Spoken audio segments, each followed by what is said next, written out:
Los átomos entonces estarán conformados por protones, tienen una serie de partículas subatómicas, de las cuales vamos a considerar tres, que son las clásicas, que son los protones. Los protones están ubicados en el núcleo y se identifican como Z, que indica el número atómico. Los elementos en la tabla periódica están organizados en número atómico creciente. Este es el número atómico, así lo tienen en su tabla periódica, así aparece. Número atómico, el elemento del número atómico 1 tiene un protón, el del número atómico 2 tiene 2 protones, el del número atómico 35 tiene 35 protones y así sucesivamente.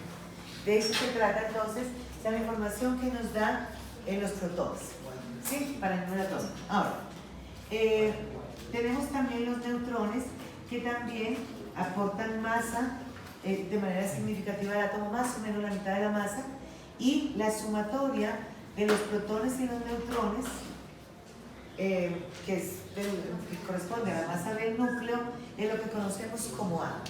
Entonces, nosotros podemos claramente definir un átomo cualquiera. Por ejemplo, si yo estoy hablando del cloro, ahora digo que el cloro es 17, recuerden que esto va así. Entonces busco la tabla periódica y el cloro, entonces Z para el cloro es 17. Ahora ya tengo información de que tiene 17 protones. Como tiene 17 protones, tiene 17 electrones. Y el número de neutrones que corresponda, que los puedo calcular a partir del número de masa en función de esto, ¿cierto? Entonces, tengo el número atómico y tengo el número de masa para cada uno de los elementos. Decíamos también que cuando hablamos de las masas isotópicas, recuerden que fue el último tema que tratamos, les decía que cuando nosotros vamos a ver en la tabla periódica, resulta que el cloro no aparece como 35. El cloro en realidad, ustedes lo buscan y dicen, bueno, efectivamente es 17, pero la masa es 35,45 gramos, 45. Habíamos dicho que este 35,45 tenía dos características. Primero, no tiene unidades establecidas realmente. Entonces, este 35,45, como pasaba con el carbono, igual yo lo puedo tomar bien sea como unidades de masa atómica. Cuando estoy hablando de un átomo, le voy a conceder esas unidades de masa atómica para un átomo, ¿sí? Y se puede expresar en gramos cuando nos estamos refiriendo a una mol. Entonces, esa masa ahora se vuelve gramos, porque recuerden que las unidades de masa atómica son unidades supremamente pequeñas. Recuerdan que la masa que tienen los protones y los neutrones es del orden de 10 a la menos 24, y los electrones tienen una masa del orden de 10 a la menos 28. Entonces, esas son masas supremamente pequeñas que para poderlas volver grandes se aplica entonces el número de Avogadro, que corresponde a una mol, para poder que se vuelva una masa mucho más manejable para hacer cálculos y para poderla medir en una balanza regular, y a partir de ahí ir explorando más condiciones de la química, ¿cierto? Alcanzamos a hablar entonces de esta condición de los protones y los neutrones, y teníamos finalmente los electrones. Los electrones no aportan una masa significativa al átomo porque tienen 4 órdenes de magnitud de diferencia. La masa de los electrones es de orden de 10 a la menos 28. Entonces la masa está dada fundamentalmente por los protones y por los neutrones. Los electrones suman muy poco a esa masa. Y con esto entonces llegábamos a este concepto de mol. Decíamos en principio que cuando requerimos tener una definición de mol, podemos decir que una mol es la unidad que está designada en el Sistema Internacional de Unidades para definir la cantidad de sustancia. En ese mismo sentido, es importante recordar qué es una sustancia. Recuerda que cuando empezamos a hablar de la clasificación de la materia, decíamos que la materia en general, dependiendo de si se puede separar por métodos físicos simples o no, se dividía entonces en sustancias y mezclas. La diferencia fundamental entre las sustancias y mezclas es precisamente que en las mezclas la proporción es variable, mientras que en las sustancias la proporción es definida. Eso hace parte de la segunda ley ponderal de la química, que dice que cuando los átomos se unen para formar un compuesto, siempre lo hacen en una proporción de masas definida. Eso es lo que caracteriza a las sustancias, ¿cierto? Que tiene unas proporciones definidas, y esas proporciones definidas se pueden, nos ayudan de muchas maneras, pero eso hace que se puedan escribir fórmulas químicas. Si yo sé que un compuesto determinado tiene una fórmula química particular, ahora sí que estoy hablando de una sustancia. Si estamos hablando de una forma de materia en la que no se puede escribir una fórmula química porque no hay nada que le identifique de esa manera, ahora ya no va a ser una sustancia en realidad, sino una mezcla. Entonces, las sustancias a su vez se dividen en elementos que puedo definir en términos de fórmula química, ¿cierto? Los elementos están formados por un solo tipo de átomos. Eso es lo que forma un elemento, pero tienen símbolos común y corriente. Entonces yo hablo de el sodio y a partir de eso tengo una clasificación de una cantidad de información muy importante. Cuando yo voy a la tabla periódica, como es un elemento, entonces puedo saber el punto de fusión, el punto de ebullición, la energía de ionización, puedo saber la masa, puedo deducir la configuración electrónica. Hay muchas cosas que puedo saber porque esto no va a cambiar, va a mantener siempre la misma forma, y tengo estas fórmulas que lo están indicando de esta manera. Entonces puede tener o bien dos letras, en cuyo caso tendremos una mayúscula y la siguiente minúscula, o una sola letra que esté identificando cada átomo, y se organizan así en la tabla periódica. La otra forma de las sustancias son los compuestos. Decíamos que los compuestos podrían estar a su vez conformados o bien por, los compuestos pueden estar conformados por iones y serán compuestos iónicos, o estarán conformados por moléculas y serán compuestos moleculares. De cualquiera de estos, por ejemplo, yo puedo hablar de un compuesto iónico como este, ¿sí? O puedo tener un compuesto molecular como este. La diferencia es cómo están conformados. Entonces, los elementos están conformados por átomos, y los compuestos iónicos, podemos decir que la mínima unidad estructural de un compuesto iónico está dada por las unidades fórmula. Cuando estoy hablando de compuestos iónicos, entonces la mínima partícula, la mínima unidad de un compuesto es una unidad fórmula, y en el caso de los compuestos moleculares, la mínima unidad que corresponde acá de formación son las moléculas. Esta es la diferencia. Cuando yo tengo, por ejemplo, una unidad fórmula de cualquier compuesto iónico, estoy expresando su fórmula química, y a partir de la observación de la unidad fórmula, ahora puedo decir, si sé que es un compuesto iónico, entonces que tiene un ion positivo en este caso,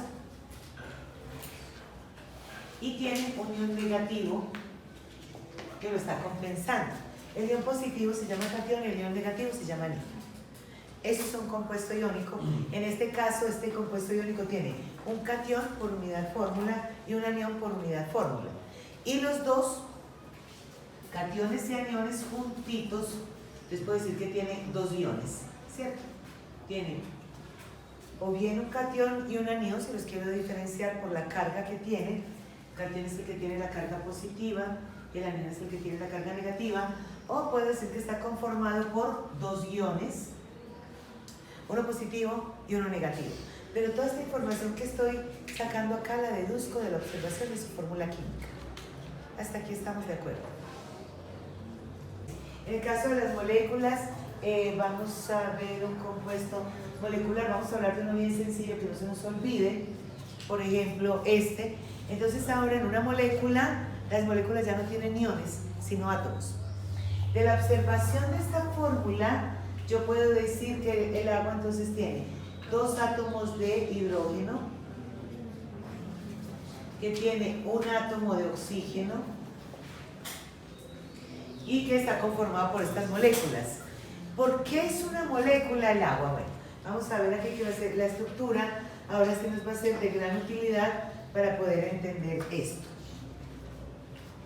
En el caso de las moléculas, decíamos en principio que una molécula es la mínima entidad que conforma un compuesto molecular que tiene identidad propia, en la que los átomos están unidos por enlaces covalentes. Entonces, en el agua, efectivamente lo que vamos a tener es un átomo de oxígeno que va a estar haciendo un enlace covalente con un hidrógeno, otro enlace covalente con otro hidrógeno, y esto es una molécula. Como tal, tiene la estabilidad y efectivamente lo que tiene son átomos. Estos hidrógenos acá no están ionizados, ni el oxígeno tampoco. Son átomos que están unidos por enlaces covalentes. Y esos son los compuestos moleculares. ¿Qué ocurre con nosotros? Si tomamos como referencia el NaCl, que es el que nos sirve para hablar fundamentalmente de las sales, entonces ahora el NaCl en realidad,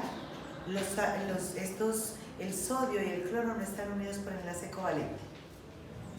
Como el sodio hace parte del primer grupo, tiene un potencial de ionización, una energía de ionización bajita. Eso hace que pierda el electrón que tiene, le permite ganar estabilidad, porque queda isoelectrónico con el neón, ahora queda con 8 electrones a su alrededor y queda como unión. Y el cloro, que tiene 7 electrones a su alrededor, cuando atrapa este electrón, cuando logra extraer el electrón del sodio, queda con la carga negativa. El compuesto en realidad se conforma porque esta carga positiva atrae esta carga negativa, ¿cierto? Recuerden que las cargas opuestas se atraen, las cargas iguales se repelen. De esta manera estos iones terminan juntos, pero no terminan juntos así de sencillo.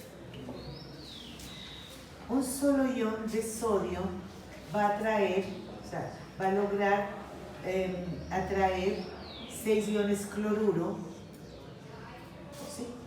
Con una sola carga que tiene, atrae 6 iones cloruro a su alrededor y los coordina de manera octaédrica. Octaédrica es uno hacia arriba, uno hacia abajo, uno a la derecha, uno a la izquierda, uno atrás y otro adelante, ¿sí? De esta manera se rodea de 6 iones. Y cada cloruro a su vez se rodea de 6 iones sodio. Entonces, este cloruro también se va a rodear de 6 iones sodio, entonces va a tener aquí un ion sodio, por aquí va a tener el otro ion sodio, y así sucesivamente.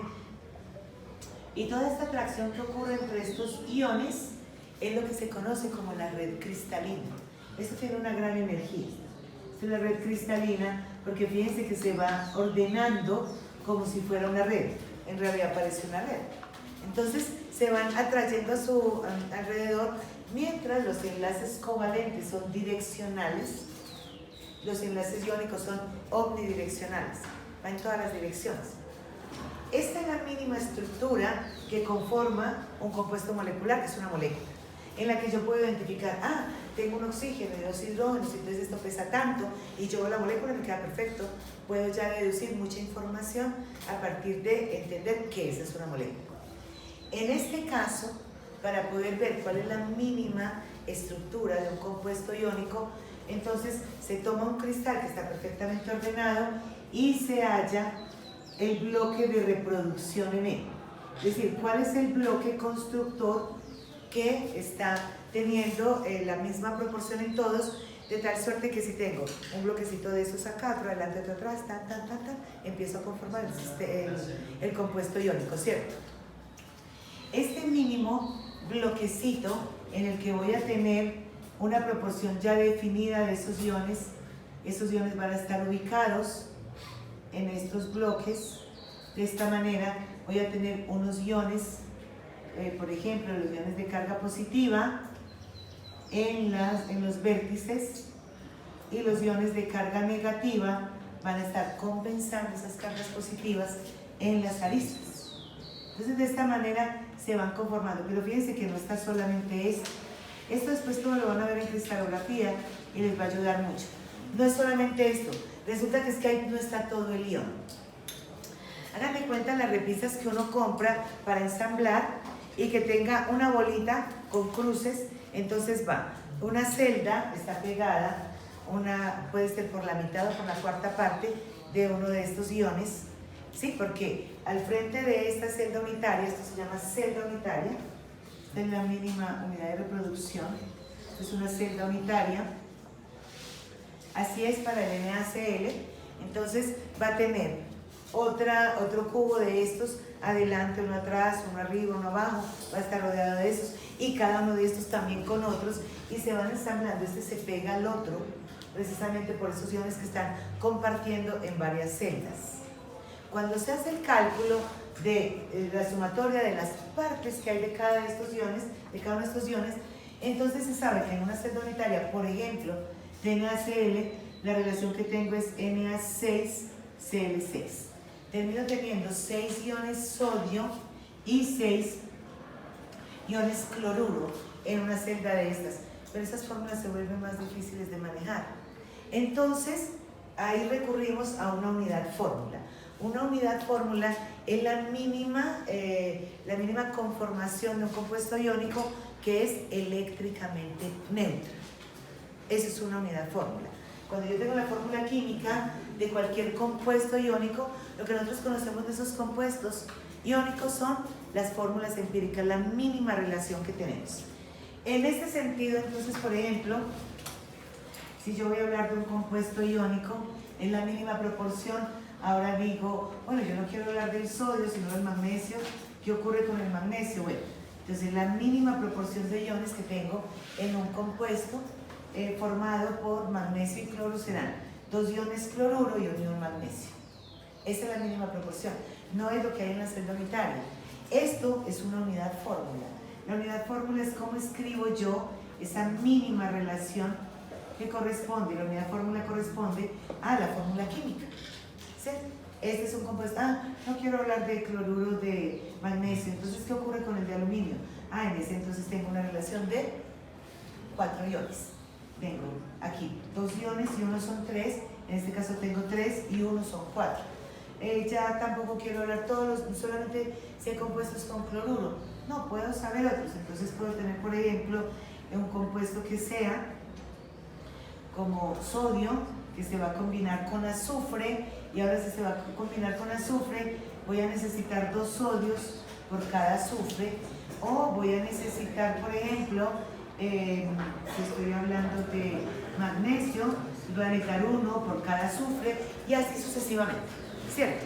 Ya voy a tener una relación de iones que es eléctricamente neutra. Esta es la condición para una unidad fórmula, la mínima asociación de iones eléctricamente neutra. Miren que en este caso el magnesio es 2 más y el cloruro es 1 menos, ahí está eléctricamente neutra, menos 1, más 3, más 1, menos 2, más 2, y eso hace que la mínima proporción de iones eléctricamente neutra represente un compuesto. Los compuestos por definición son neutros. Si yo tengo una partícula, así tenga varios elementos, pero tiene carga, sigue siendo un ion. No solamente voy a tener iones monoatómicos, como en este caso, sino que puedo tener, y son muy comunes, después los vamos a estudiar, voy a tener iones poliatómicos. ¿Sí? Sin embargo, el hecho de que tengan carga ya implica que esto no es un compuesto, es un ion, porque tiene carga. ¿Sí? Entonces, en términos de lo que veíamos acá, vamos a ver cómo aplica ese concepto de mol. Hemos llegado hasta allá para poder entender cómo aplica el concepto de mol. Sí, es una condición, y todo átomo es neutro. Los átomos son neutros.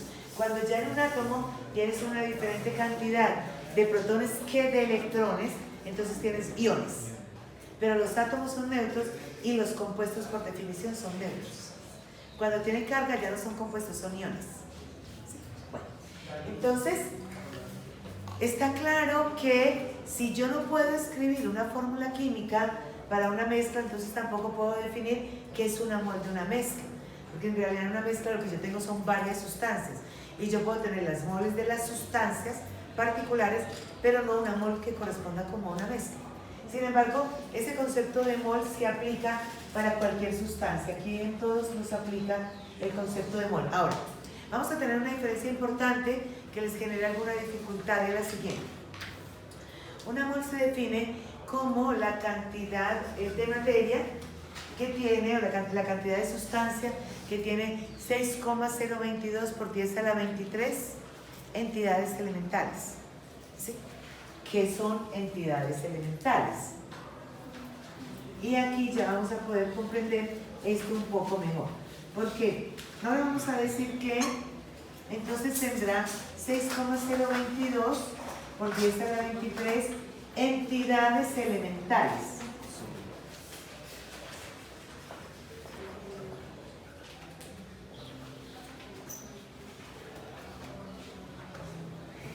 Y estas entidades elementales o fundamentales,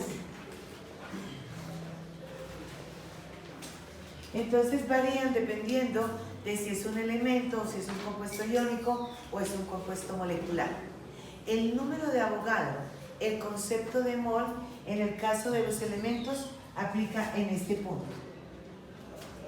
Entonces yo puedo decir que una mol de cualquier elemento tiene 6,022 por 10 a la 23 átomos, porque las unidades elementales de los elementos son los átomos, están conformados por átomos.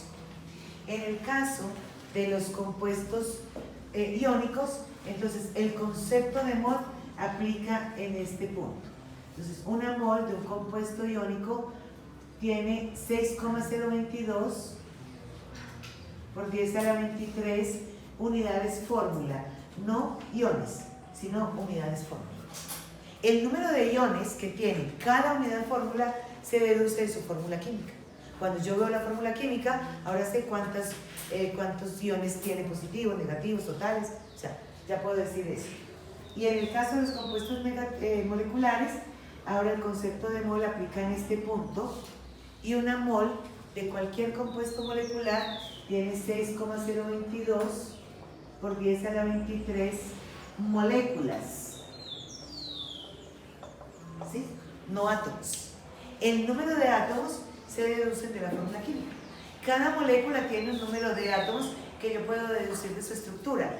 Entonces, cuando yo veo la fórmula química, por ejemplo, de la glucosa, si yo digo C6H12O6, ¿cuántos átomos de oxígeno tiene esta molécula?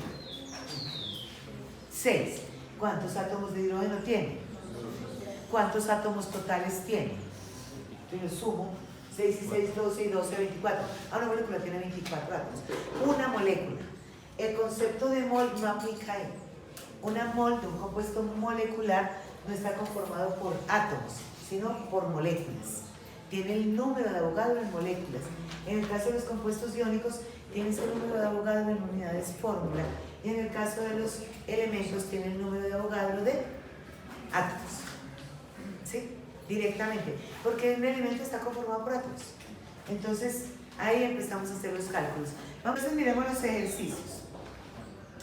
Dice, por ejemplo, calcule, este es el 1A, para el 1A dice, calcule el número de moles de rubidio en una muestra, número de moles de rubidio en una muestra de 167 gramos de rubidio. Ok, entonces, para poder pasar de gramos a moles necesito la masa molar. Simplemente voy a masa molar, entonces digo que 167 gramos de rubidio, considerando que voy a la tabla periódica y veo que el rubidio pesa 85,45.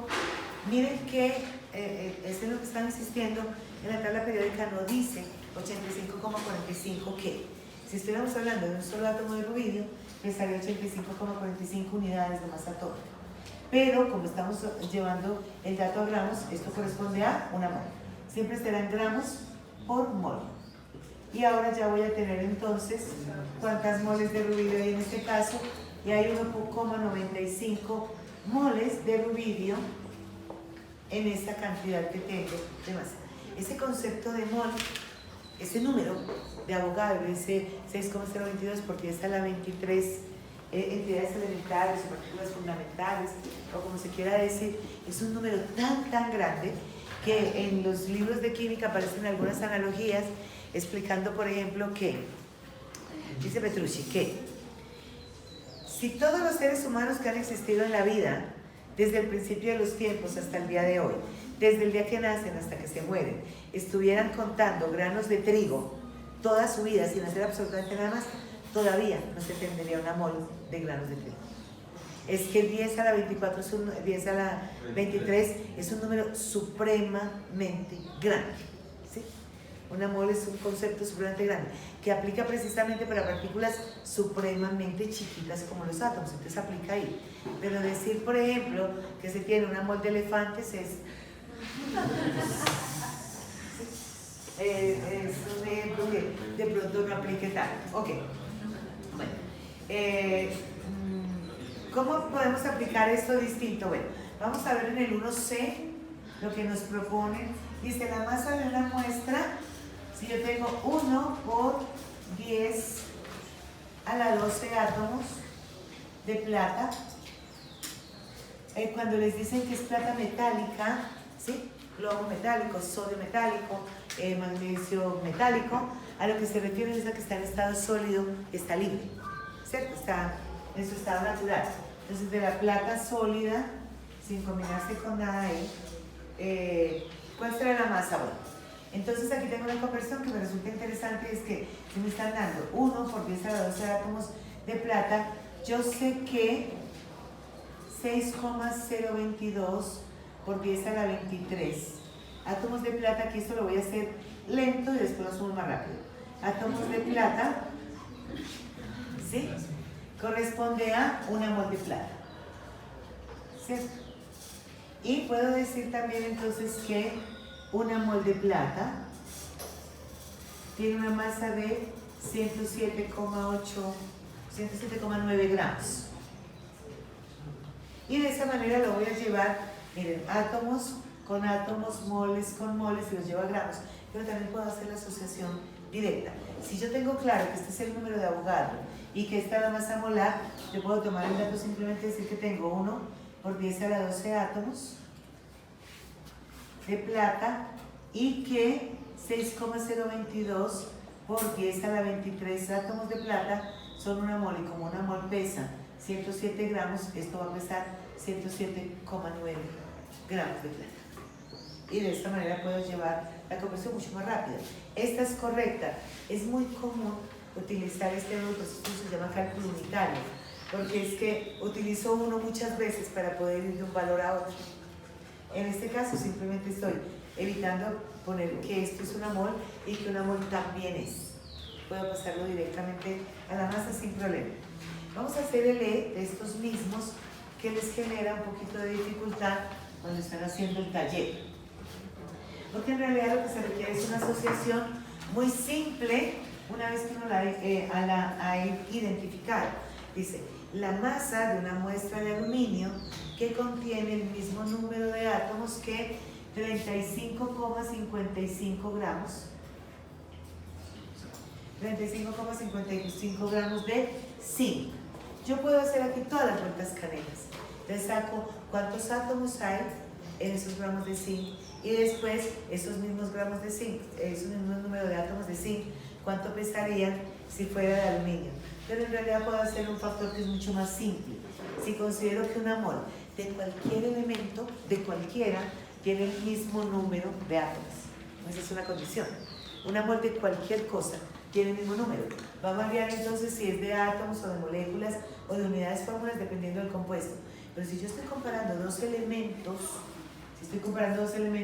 aquí puedo decir claramente que 65,39 gramos de zinc son una mol de zinc, y una mol de zinc equivale en su número de átomos a una mol de aluminio, y una mol de aluminio pesa 26,98 gramos. Y listo.